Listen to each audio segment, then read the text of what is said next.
ಎಲ್ಲರಿಗೂ ನಮಸ್ಕಾರ. ನಮ್ಮ ನೇತ್ರಾವತಿ ಕಿಚನ್ ಆ್ಯಂಡ್ ವ್ಲಾಗ್ಸ್ ಚಾನಲ್ಗೆ ಸುಸ್ವಾಗತ.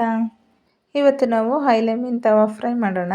ಸೂಪರಾಗಿರುತ್ತೆ, ಹಾಗೆ ಕ್ರಿಸ್ಪಿಯಾಗಿ ಟೇಸ್ಟಿಯಾಗಿ ಸಖತ್ತಾಗಿ ಟೇಸ್ಟಿಯಾಗಿರುತ್ತೆ. ತುಂಬ ಈಸಿಯಾಗಿ ಮಾಡ್ಬೋದು. ಬನ್ನಿ ಈ ರೆಸಿಪಿ ಮಾಡೋದಕ್ಕೆ ಏನೆಲ್ಲ ಇಂಗ್ರೀಡಿಯೆಂಟ್ಸ್ ಅಂತ ನೋಡೋಣ.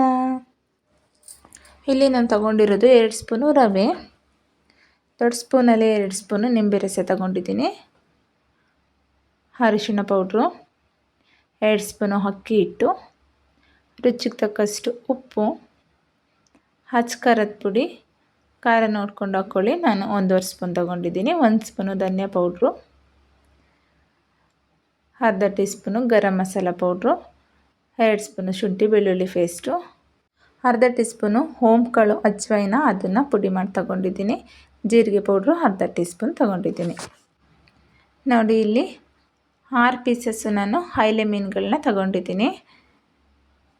ಇದನ್ನು ನೀಟಾಗಿ ತೊಳೆದಿಟ್ಕೊಂಡು ಅರಿಶಿನ ಪೌಡ್ರ್ ಹಾಕ್ಕೊಂಡು ಮಿಕ್ಸ್ ಮಾಡಿ ಇಟ್ಕೊಂಡಿದ್ದೀನಿ. ಇವಾಗ ಬನ್ನಿ ನಾವು ಮಸಾಲೆಗೆ ರೆಡಿ ಮಾಡ್ಕೊಳ್ಳೋಣ. ಒಂದು ತಟ್ಟೆಗೆ ಖಾರದ ಪುಡಿ 1.5 ಸ್ಪೂನ್ ಹಾಕ್ಕೊಳ್ತಾ ಇದ್ದೀನಿ. ನೀವು ಖಾರ ನೋಡ್ಕೊಂಡು ಹಾಕ್ಕೊಳ್ಳಿ. ಮತ್ತು 1 ಸ್ಪೂನು ಧನಿಯಾ ಪೌಡ್ರು, ಅರ್ಧ tea spoon garam masala powder, ಅರ್ಧ ಸ್ಪೂನು ಜೀರಿಗೆ ಪೌಡ್ರು, ಅರ್ಧ ಸ್ಪೂನು ಅಜ್ವೈನ ಎರಡನ್ನೂ ಕೂಡ ಪುಡಿ ಮಾಡಿ ಹಾಕ್ಕೊಂಡಿದ್ದೀನಿ. ಇವಾಗ ಇದಕ್ಕೆ ಶುಂಠಿ ಬೆಳ್ಳುಳ್ಳಿ ಪೇಸ್ಟ್ ಹಾಕ್ಕೊಳ್ತಾ ಇದ್ದೀನಿ, ಅರ್ಧ ಟೀ ಸ್ಪೂನು ಅಡುಗೆ ಅರಿಶಿನ ಪೌಡ್ರು, ರುಚಿಗೆ ತಕ್ಕಷ್ಟು ಉಪ್ಪು, ದೊಡ್ಡ ಸ್ಪೂನಲ್ಲಿ 2 ಸ್ಪೂನು ನಿಂಬೆ ರಸ ಹಾಕ್ಕೊಂಡಿದ್ದೀನಿ.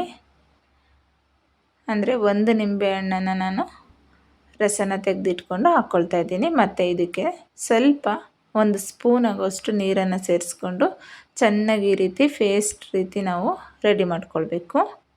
ಇವಾಗ ನಾವು ಮೀನುಗಳಿಗೆ ಚೆನ್ನಾಗಿ ಮಸಾಲೆನ ಮಿಕ್ಸ್ ಮಾಡ್ಕೊಳ್ಬೇಕು. ನೀಟಾಗಿ ಒಳಗಡೆ ಎಲ್ಲ ಚೆನ್ನಾಗಿ ಮಸಾಲೆ ನೀಟಾಗಿ ಹಾಕ್ಕೊಳ್ಬೇಕು. ನೋಡಿ, ಈ ರೀತಿ ಮಸಾಲೆನ ನಾವು ಎಲ್ಲ ಮೀನುಗಳಿಗೂ ಹಾಕ್ಕೊಳ್ಬೇಕು. ತುಂಬಾ ರುಚಿಯಾಗಿರುತ್ತೆ ಮತ್ತು ಮಾಡೋದು ಕೂಡ ಅಷ್ಟೇ ಈಸಿ ಮತ್ತು ಕ್ರಿಸ್ಪಿಯಾಗಿ ಎಷ್ಟು ಟೇಸ್ಟಿಯಾಗಿರುತ್ತೆ ಅಂತ ನೀವು ಒಂದು ಸಲ ಮಾಡಿ ನೋಡಿ, ತುಂಬಾ ಇಷ್ಟಪಡ್ತೀರಾ.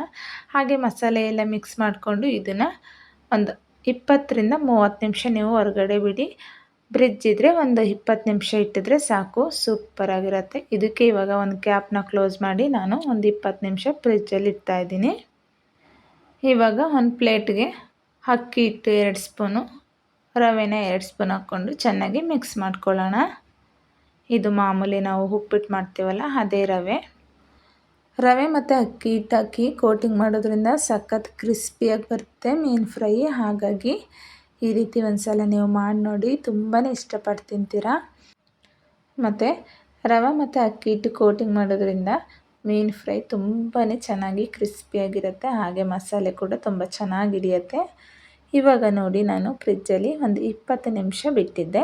ಮಸಾಲೆ ಎಲ್ಲ ತುಂಬ ಚೆನ್ನಾಗಿ ಮೀನಿಗೆ ಹಿಡಿದಿದೆ. ಇವಾಗ ನಾವು ಸ್ಟವ್ನ ಆನ್ ಮಾಡಿಕೊಂಡು ಒಂದು ಪ್ಯಾನ್ನ ಇಟ್ಕೊಳ್ತಾ ಇದ್ದೀನಿ. ಪ್ಯಾನ್ ಚೆನ್ನಾಗಿ ಬಿಸಿ ಆದಮೇಲೆ ಇದಕ್ಕೆ ಒಂದು 3ರಿಂದ 4 ಸ್ಪೂನು ಎಣ್ಣೆ ಹಾಕ್ಕೊಳ್ತಾ ಇದ್ದೀನಿ. ಎಣ್ಣೆನ ಚೆನ್ನಾಗಿ ಬಿಸಿ ಆಗಬೇಕು. ಪ್ಯಾನ್ ಅಥವಾ ತವಾನ ಇಟ್ಕೊಳ್ಳಿ.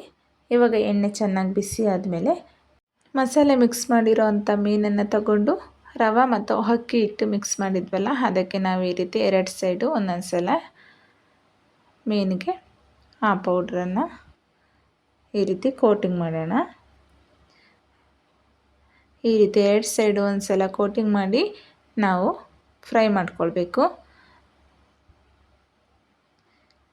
ಮೀನು ಒಂದು ಸೈಡು 3 ನಿಮಿಷ ಬಿಟ್ಬಿಟ್ಟು ಮೀಡಿಯಮ್ ಫ್ಲೇಮಲ್ಲಿ ನಾವು ಫ್ರೈ ಮಾಡ್ಕೊಳ್ಬೇಕು. 3 ನಿಮಿಷ ಆದಮೇಲೆ ನಾವು ಮೀನನ್ನು ಈ ರೀತಿ ಇನ್ನೊಂದು ಸೈಡು ಫ್ರೈ ಮಾಡ್ಕೊಳ್ಬೇಕು. ಮಡಚಿಬಿಟ್ಟು ಹಾಕ್ಕೊಂಡು ನಾವು ಇನ್ನೊಂದು ಸೈಡು 2 ಸೈಡು ಕೂಡ 3 ನಿಮಿಷ ಮೀಡಿಯಮ್ ಫ್ಲೇಮಲ್ಲಿ ನಾವು ಫ್ರೈ ಮಾಡ್ಕೊಳ್ಬೇಕು. ಹೈ ಫ್ಲೇಮಲ್ಲಿ ಫ್ರೈ ಮಾಡ್ಕೊಳ್ಬಾರ್ದು. ತುಂಬ ಸಖತ್ತಾಗಿ ರೆಡಿಯಾಗತ್ತೆ. ನೋಡಿ ಎಷ್ಟು ಚೆನ್ನಾಗಿ ಕಾಣಿಸ್ತಾ ಇದೆ ಅಂತ. ಟೇಸ್ಟ್ ಕೂಡ ಅಷ್ಟೇ ಸಖತ್ತಾಗಿರುತ್ತೆ. ಅದೇ ಪ್ಯಾನ್ಗೆ ಮತ್ತೆ ಇನ್ನೂ 3 ಮೀನನ್ನು ಫ್ರೈ ಮಾಡ್ಕೊಳ್ತಾ ಇದ್ದೀನಿ. ಹಾಗೆ 3 ಟೇಬಲ್ ಸ್ಪೂನು ಎಣ್ಣೆ ಹಾಕ್ಕೊಂಡು ಚೆನ್ನಾಗಿ ಬಿಸಿ ಆದಮೇಲೆ ಇವಾಗ ನಾನು ಮೀನಿಗೆ ರವೆ ಮತ್ತು ಅಕ್ಕಿ ಹಿಟ್ಟು ಎರಡನ್ನು ಕೂಡ ಮಿಕ್ಸ್ ಮಾಡಿರೋ ಪೌಡ್ರನ್ನು ಕೋಟಿಂಗ್ ಮಾಡಿಕೊಂಡು ಹಾಕ್ಕೊಳ್ತಾ ಇದ್ದೀನಿ. ಇದನ್ನು ಎರಡು ಸೈಡು ಕೂಡ ನಾವು 3 ನಿಮಿಷ ಫ್ರೈ ಮಾಡಿಕೊಂಡ್ರೆ ಸೂಪರಾಗಿರೋ ಹೈಲೆ ಮೀನು ಫ್ರೈ ರೆಡಿಯಾಗೋಗುತ್ತೆ. ಟೇಸ್ಟ್ ಅಂತೂ ಅಷ್ಟೇ ಸಖತ್ತಾಗಿರುತ್ತೆ. ಇದಕ್ಕೆ ಇಂಪಾರ್ಟೆಂಟು ಅಜ್ವಾನ ಹಾಕಿದ್ದೀವಲ್ಲ, ಸಖತ್ ಟೇಸ್ಟ್ ಕೊಡುತ್ತೆ. ನೀವೊಂದ್ಸಲ ಅಜ್ವಾನ ಹಾಕ್ಬಿಟ್ಟು ನೋಡಿ, ಓಂಕಾಳನ್ನು ಪುಡಿ ಮಾಡಿ ಹಾಕ್ಕೊಂಡು ಮೀನು ಫ್ರೈ ಮಾಡಿಕೊಂಡು ಟೇಸ್ಟ್ ನೋಡಿ ಎಷ್ಟು ಸಖತ್ತಾಗಿರುತ್ತೆ ಅಂತ ನಿಮಗೇನೆ ಗೊತ್ತಾಗುತ್ತೆ. ನೋಡಿ, ಸೂಪರ್ ಟೇಸ್ಟಿ ಕ್ರಿಸ್ಪಿಯಾಗಿರೋಂಥ ಹೈಲೆ ಮೀನು ಫ್ರೈ ರೆಡಿ ಆಯಿತು. ನೋಡಿದ್ರಿ ಅಲ್ವಾ ಹೇಗೆ ಮಾಡೋದು ಎಷ್ಟು ಈಸಿಯಾಗಿ ಅಂತ. ನೀವೊಂದ್ಸಲ ಟ್ರೈ ಮಾಡಿ. ಹಾಗೆ ಈ ರೆಸಿಪಿ ನಿಮಗೆಲ್ಲ ಇಷ್ಟ ಆಗಿದರೆ ಪ್ಲೀಸ್ ನನ್ನ ಚಾನಲ್ನ ಸಬ್ಸ್ಕ್ರೈಬ್ ಮಾಡಿಕೊಂಡು ಲೈಕ್, ಕಮೆಂಟ್, ಶೇರ್ ಮಾಡಿ. ಇದೇ ಥರ ಟೇಸ್ಟಿಯಾದ ಈಸಿಯಾದ ರೆಸಿಪಿಯೊಂದಿಗೆ ಮತ್ತೆ ಸಿಗ್ತೀನಿ. Thank you for watching. ನಿಮ್ಮೆಲ್ಲರ ಪ್ರೀತಿಯ ಸಹಕಾರ ನನ್ನೊಂದಿಗೆ ಕೊನೆಯವರೆಗೂ ಇರಲಿ ಅಂತ ಕೇಳ್ಕೊಳ್ತಾ ಈ ವಿಡಿಯೋನ ಇಲ್ಲಿಗೆ ಮುಗಿಸ್ತಾ ಇದ್ದೀನಿ. ಮತ್ತು ಇನ್ನೊಂದು ರೆಸಿಪಿಯೊಂದಿಗೆ ಸಿಗ್ತೀನಿ. ಬಾಯ್, ಟೇಕ್ ಕೇರ್.